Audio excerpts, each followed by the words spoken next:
Blizzard at it again. Blizzard's back's against the wall, and they got Scrappy. So Bellular thinks Blizzard been doing some great stuff lately. Let's see what he thinks. We got just this video and one other short one to watch, and then we're going to get straight into the game. Let's check it out. Welcome back to the news. All right, this is not the usual Saturday slot because actually things are going on. I kind of just had to bring you these stories as soon as they drop because they're honestly really bloody interesting. Things are moving and shaking within World of Warcraft faster than normal, that is for sure. And it's mostly for the best. But I think one thing's really clear to me, and that is that with Dragonflight being out and Blizzard even admitting that they didn't really get the sales that they wanted, even though, I do think it's a brilliant expansion, their back is against the wall, right? Their back's against the wall, and I think that means they're getting more scrappy, they're getting more gutsy, and that takes me to today's sponsor. Nord threat protection. So, phishing attacks where like a scammer tries to dupe you I into did not see that compromising your transition safety coming by using, say, a fake into the ad. email, I did a not bad see link. that. Well, NordVPN threat detection Get can got, recognize malicious sites and warn you before anything goes wrong. Plus, a whole bunch more. So hit up nordsecurity.com He totally pulled that one. /Bellular to get the best deal possible. Threat protection will stop trackers from following you around. It'll stop ads before they load, a more future-proofed proper system than extensions that keep on getting killed, which will of course make your internet faster, smoother and safer. It'll block malware by scanning what you download and deleting it immediately if it detects a threat. The same goes for malicious websites, like if you've been tricked into clicking a bad link. So just sign up, download the app, log in, and use the internet with confidence that you have got that other layer of protection active. You will always get the best deal from my creator link, which is nordsecurity.com/Bellular. Bellular. And that brings me straight into our first story.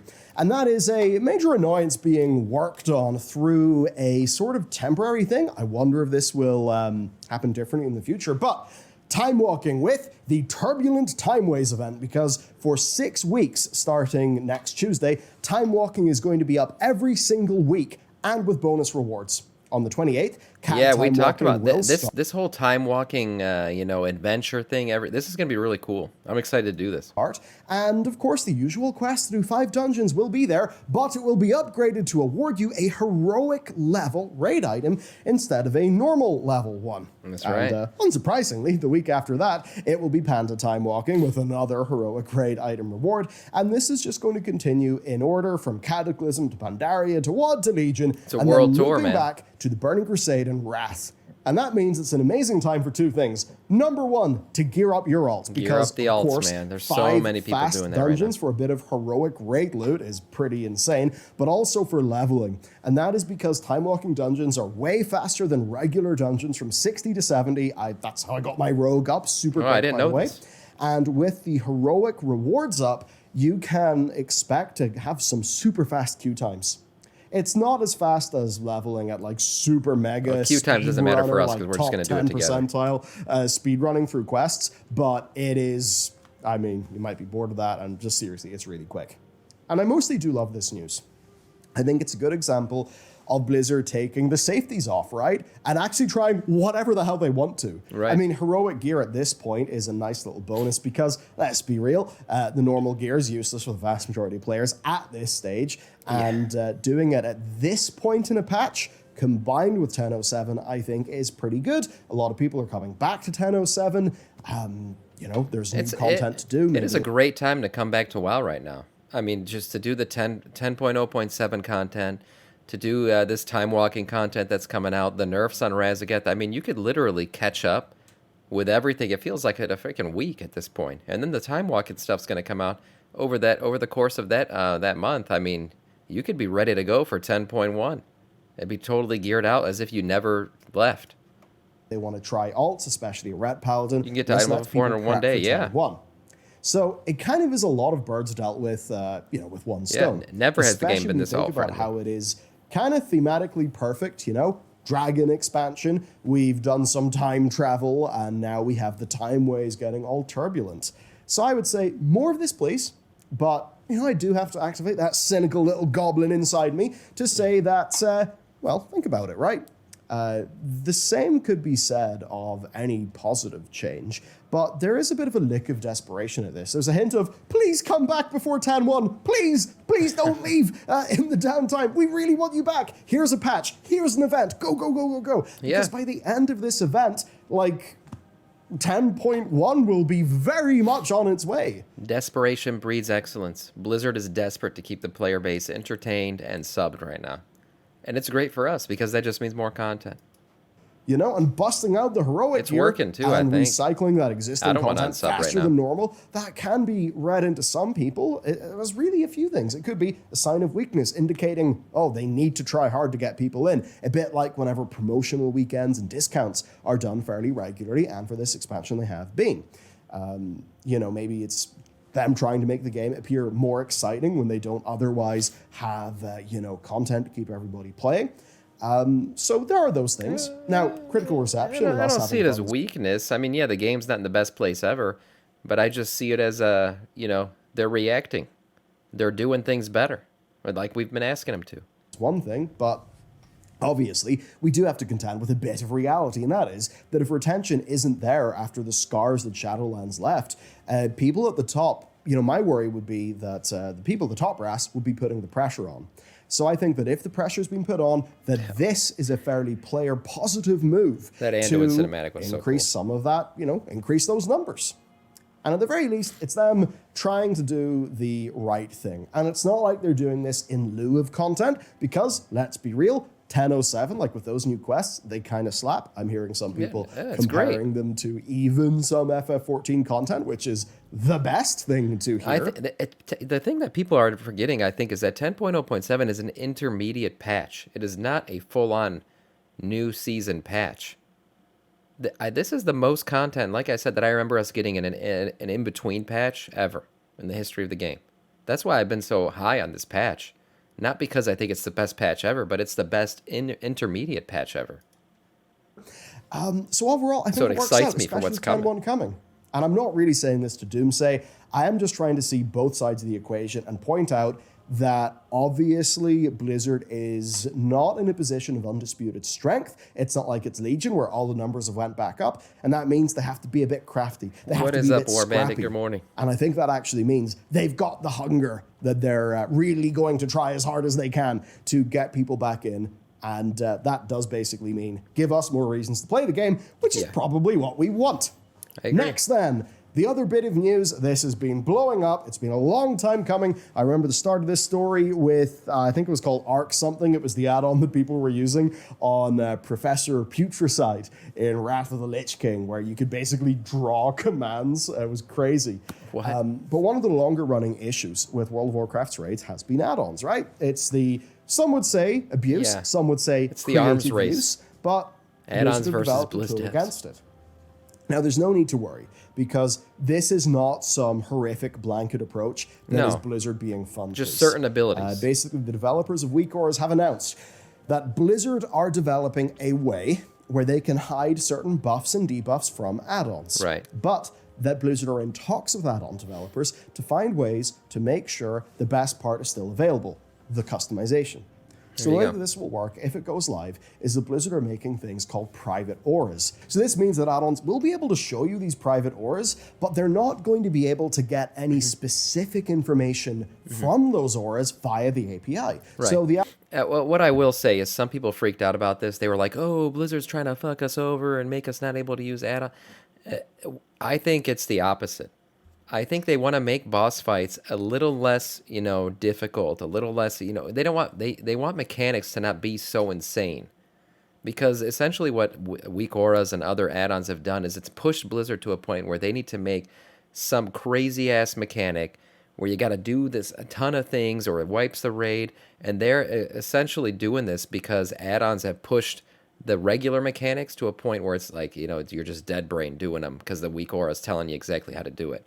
So if they can disable Weak Auras for certain mechanics, they can make easier mechanics that are doable by the player. They don't need the Weak Aura, and they can't use the Weak Aura, so the player actually has to do it themselves. I actually think it's going to make better boss fights, not harder ones. It allows Blizzard to make easier fights because they don't got to worry about the arms race against a weak aura, making the mechanic they created rudimentary.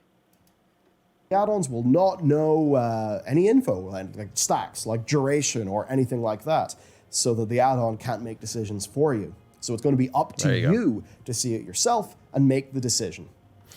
So what does that actually mean? Well, the best example It's going to spread the gap between is good and when bad we players lost even the wider. Yeah, ability- maybe. Oh, big rip. To have custom-friendly It's not like great versus bad players. Just be decent. Just pay attention. That's all. It's going to just force people to pay attention a little bit, which should be expected in a raid. nameplates in instances.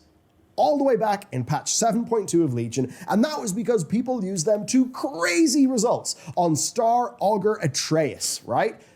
Basically just marking players with custom overhead icons and then pointing them directly to where they needed to go, and it kind of broke mechanics. Back in WoD, there was also a real controversy where there was a radar to show you a line that you would basically form on Archimonde's Rot Chaos mechanic.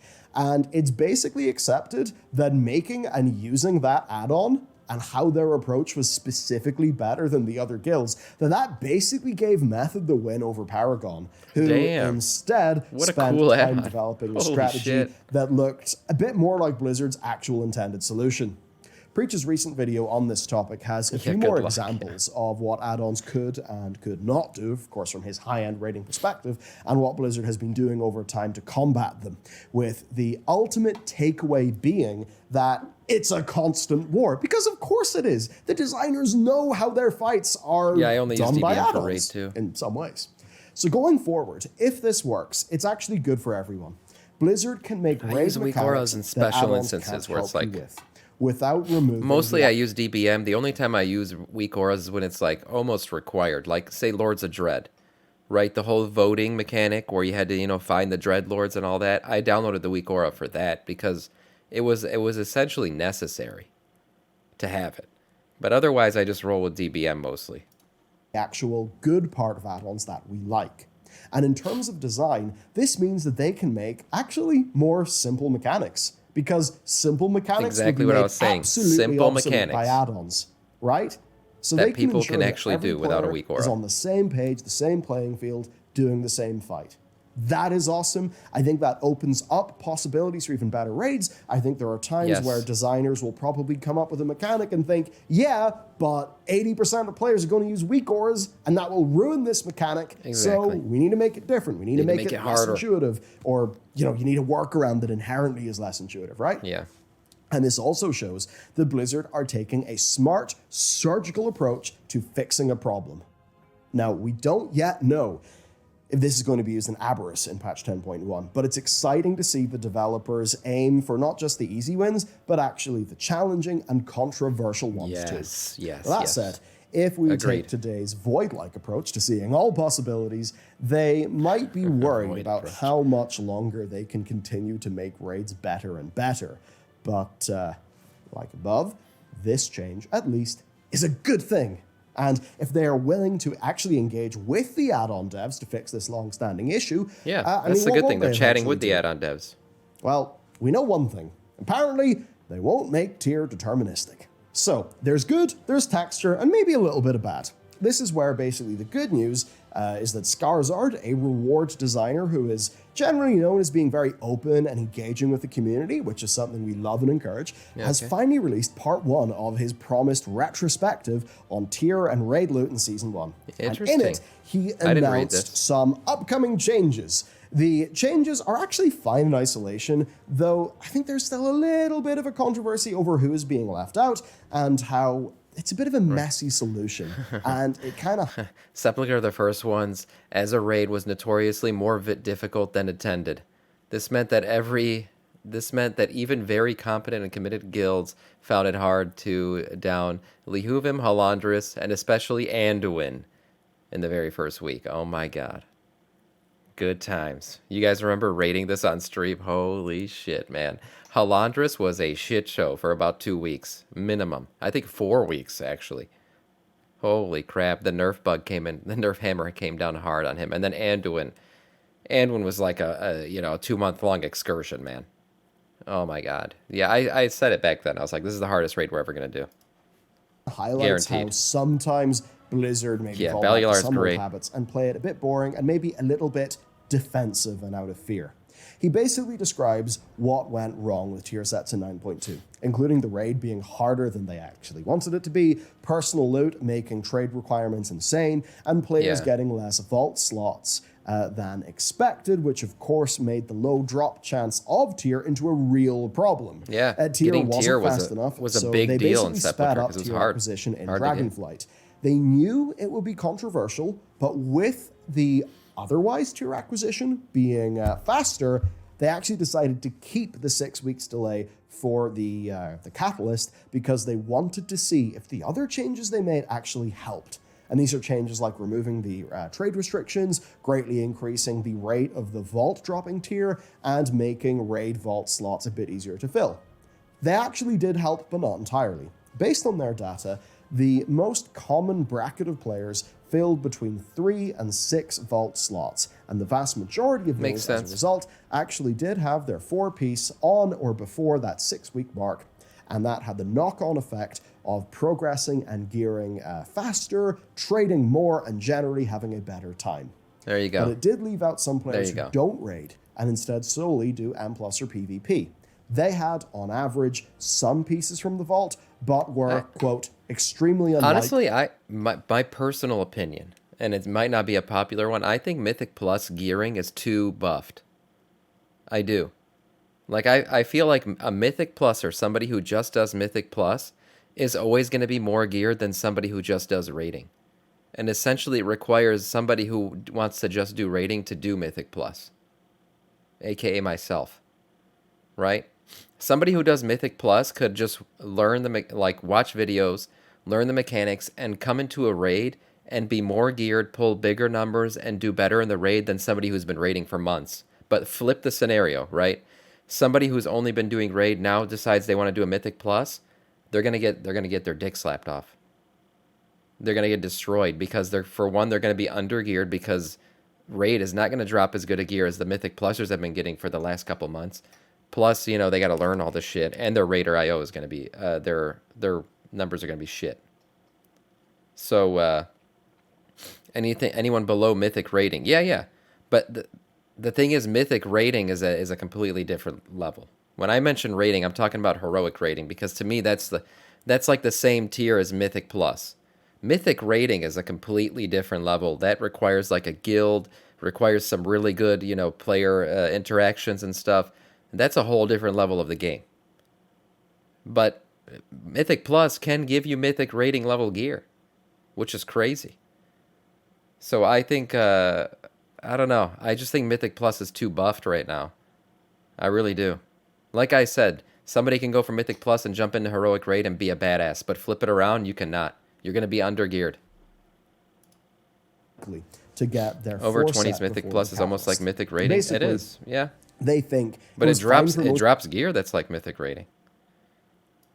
raiders, but for people who The new don't upgrade raid, system should even yeah, it they out, were at sure. a disadvantage for weeks, which inspired Blizzard to make some changes. Though the catalyst is still plus coming Mythic- at week 6. It is harder. It is harder than Heroic. A 20 plus, I do think you're right, might be harder than Heroic, but is it harder than Mythic? Because it's dropping the same item level as Mythic. It's insanity. To time it, yes, I agree. So I know a lot of people won't be happy about that. But the first thing But I don't think it's harder than Mythic rating, and it's dropping item level that's like Mythic rating. is that catalyst charges come weekly and they come for free without having to do that little fill the bar quest. That means, like in 9.2, you can I guess what I'm saying is if you have a Mythic Pluser and a Raider, and a Mythic Raider, right? A Mythic Pluser and a Mythic Raider, who's going to gear out faster? I'm just talking about like your average Mythic Raider. Who's going to get a higher item level quicker? The Mythic Raider doesn't do Mythic Plus. The Mythic Pluser doesn't do rating. Who's going to gear out faster? The Mythic Pluser is going to gear out faster. They are. They just are. They're going to get gear quicker. And it's not just because of drop rate. It's just because a plus 20 is going to be easier to do than the 5th or 6th boss in a Mythic raid. That's just how it is. They're two different beasts, but did good making... It's not that I hate Mythic Plus. Your average Mythic Raider has to go to Mythic Plus anyways to get gear. But that's what I'm saying. That's the problem. It shouldn't be that way. Because the Mythic Pluser doesn't have to do raid to get gear. That's what I'm saying. The Mythic Pluser is going to get gear just for doing Mythic Plus, and they're going to get enough to just go be insane. But the Mythic Raider has to do Mythic Plus to get gear. I don't know. Maybe people don't agree with me. Per character. I just think Mythic Plus gearing is a bit too buffed right now. Like in 9.2, there is no currency cost. The catalyst is literally 100% free, and it does mean that after week 10, you'll be able to instantly get. But the thing you're not talking about is the upgrading system is locked behind IO to get better gear. But I feel like IO is easier to raise than it is to do the Razageth Mythic. I just feel like your IO, like if you can grind out plus 16s early in a season, and mind you could just do them all in 1 week. Whereas, Mythic rating, you're locked.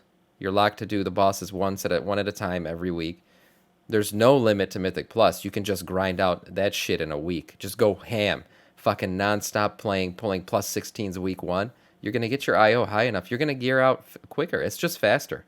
Mythic Plus is faster than Mythic rating. It just is. Your alts with 0 catalyst related work, as long as you obviously have gear to put into the catalyst. So I suppose that's good. Second then, there's a new achievement called Season 2 Master. Basically, if you clear the raid in Heroic, get 22... Yeah, Mythic Res is going to be months away. I mean, if we're not talking about Echo and Limit, right? They're going to do it maybe in a couple weeks. But like the average guild's not going to clear out Mythic Razageth for months. I think the efficiency favors raiding if you're skilled. Maybe. I think the average player knows that Mythic Plus is the best way to gear out. That's the honest truth. Yeah, I mean, look, there's so many guilds that haven't even done 200 Mythic Plus rating, or gotten to Mythic Razageth yet. 1800 rating in PvP. You're going to get an item that is called the Mark of Mastery, and you can basically trade this at a vendor for any piece of tier at a heroic level. You can do this once per character, and it will be available right away. Blizzard's main idea here... I guess we can all agree on the fact that Mythic Plus... I'm going to stop talking about this after this. Mythic Plus is a better way to start gearing out. Mythic rating is going to take you further, of course, after you're 6 of 8 or something. But Mythic Plus is the quicker, more efficient way in the beginning to gear out. Because it's like unlimited. You could just do all the dungeons the first week plus 16. You're going to get gear faster. Is to make sure that people are guaranteed at least a bit of tier gear, but that they actually have to earn it. And for the hardcore players, they may actually be able to earn this in a few days or a week. But for a lot of other players, obviously, this will be something that they reach in, the few weeks before the catalyst unlocks, or maybe even quite a bit after the catalyst unlocks. And then the final thing is the last boss of the Punishment raid of failing is Mythic always Plus going to is drop an extra so bit of bad. loot, which basically is an Omni token, a bit like the Mark of Mastery. This but Omni for token the thing, I think, is great. difficulty that it dropped from, and whoever gets that can just get a bit of tier. Yeah, so you just get basically, tier for there's a doing raid. guaranteed tier token from that Guaranteed final tier. boss all the time. Yeah. And they're also going to lower the tier set drop rate after the catalyst is out, because they basically found that what happens is when the catalyst is out, the tier gears like tokens kind of feel useless at that point because you'll get them through the catalyst anyway. And then as a player, you're actually frustrated whenever tier drops, but Yeah. you're actually hunting for weapons or a trinket instead. So I think that's kind of wise. There's actually a hell of a lot to break down in this one. One thing is that the Season 2 Master achievement, to me, feels like an unnecessarily complicated solution. I mean, it's earning tier for what basically is achieving most players' actual seasonal goal for multiple months. That getting you a single bit of tier is kind of insane to me. It's obviously hyper-targeted at the Mythic community, right? Either people are doing the hardest Mythic keys or maybe the Mythic Raiders. Most players will need tier to clear heroic level content. Crafting is a in the great first system place. that kind of evens the playing field. Two, People then, is who that people while who need this certain does offer a slots to be solution filled. for Mythic Plus and PvP players, it's a solution that is at the end of the path rather than at the middle. So it's actually not that helpful. Also, even if you get the mark early, the rest of tier being totally random does mean that you'll want to hold on to your mark until you get 3 pieces so that you do not risk getting a dupe. So ultimately, Yeah, the maybe issue it's here true. is that they want That's right. tier to feel random, exciting, and actually feel like a meaningful bit of progress, like a really exciting loot drop. But then they also want it to feel very strong and gameplay changing, so it's a very exciting reward. Basically, it kind of fights with the competitive nature in the game in many cases. If you're super unlucky with drops, then you maybe just feel very nerfed like crazy compared to the people who just happen to get lucky or average. I mean, I was lucky The rain got buffed 4 times yesterday. It's insanity. because I was the only person in my loot token slot, so I had tier almost instantly. And as much as I felt good about that, I'm sure it made a lot of my compatriots feel pretty bad, because while I was being just absolutely, rained on with tier, a lot of other people were pretty dry and they weren't getting it. So ultimately, this doesn't really Bellular making it solve rain. the issue for most players. It acts as a tiny solve for the players who basically finish heroic content extremely quickly, like the top of the top of the top. And that is an important community for WoW, yes. But it is small in terms of numbers. And maybe their data shows that people don't care and actually do get excited by the random tier drops. Maybe people like my guild who take things slowly enough. The tier is important, but it's not a critical issue. Nobody's going to get benched. So maybe that bubble, it's a decent bit of variance, and maybe it can be exciting. But that said, it does constantly create frustrating gaps, even between our players who get lucky in the vault or lucky in raid and those who don't. And I think Sure, WoW is especially generally early a more on. pleasant experience for most players with less elements feeling a bit casino-like. And it is tricky because, look, killing the dragon and getting 2 bits of loot out of its table, that is classic role-playing game, be that pen and paper or be that, an MMO thing. Tier itself is obviously great. The added gameplay is fun. The appearances are fun. We all love that stuff, but it does feel like Blizzard are going to be wrestling with this issue for a while, all because they're maybe a little bit scared of just making it a thing that you can go and earn. So depending on how this goes, I would perhaps like to see Season 3 experiment with tier maybe being earned on a track for a few weeks instead. Who knows? On a Something track. like the Season 4 dinars, or He's talking about like the trading reward post One where you Piece do things and you every get few tier at the end. kills, or every few hundred Mythic Plus or PvP rating. I don't know. But imagine if they framed it as a journey there you with go, multiple Amidius. stops and rewards along the way. And Might you as well have get a that chance to promise of win. tier, Yep. both the upgraded gameplay and the shiny Helm of armor. Dom winner And maybe pick that today. could be something that actually motivates people to get that next box down or get that next few hundred rating.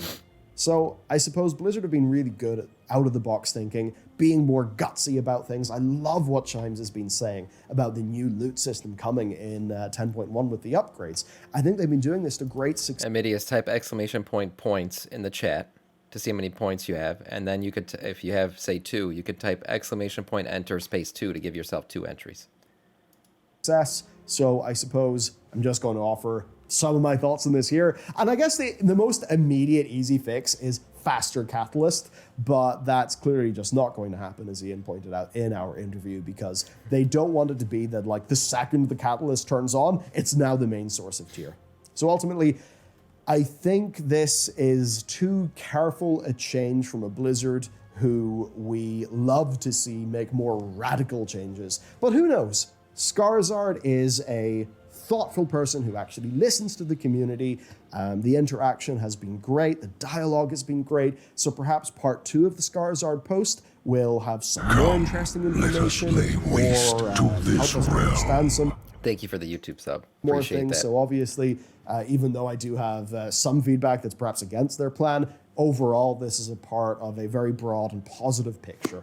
And that's basically it for today's Great stuff. news. Bloody interesting topics. And at the very least, if 10.1 is a banger of a patch, it is nice that this sort of double combo of 10.07 and Giga Time Walking Gearing, that perhaps that'll get some more players excited. So that Ryko, when save it for 10.1 Tuesday. actually We'll probably does do it on drop, Tuesday. Mount people Run feel Tuesday. nice and excited. Of course, as I'm recording this, it is If you can. Wednesday, and that means that 10.07 has just came out in my region, and I really want to do that Human Heritage Armor quest line. It was because great. I've heard bloody good things about it. It was great. And of course, about the Orc one too. So there you go. Of Human course, Heritage Armor quest if you line would was like great. to use your downtime to play the game that we created, it's currently got a 91 in Steam, which I'm pretty chuffed about. Then you can try out He's the so narrative proud of his survival role-playing game, man. The Pale Beyond that He our should team be. developed, and it's just over in They Steam. made a The game. link should be down below. But anyway, that's it from me. Have a brilliant day. Check out this video next for It's getting great feedback.